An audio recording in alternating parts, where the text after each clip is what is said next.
Bom, então assim aqui com a Iera, de hora de à tarde, a lograr a detenção de um homem RAD de 16 anos de idade, sospechado de um caso de atraco por meter a tomar lugar já domingo, dia 16 de outubro de ano. Maneira de conhecer riba o dia em questão de hora de manhã, dois homens bom de ameaça com arma de candela aqui do veículo fora de uma pareja na praia de Daiboi.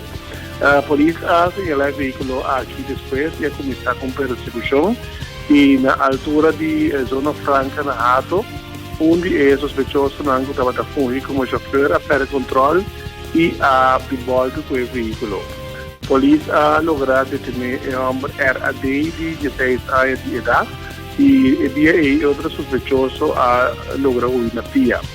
Ayer, dia 1 de setembro, alrededor de 19 polícia deteve outro homem com a SLP na cena Corsol de 18 anos de idade.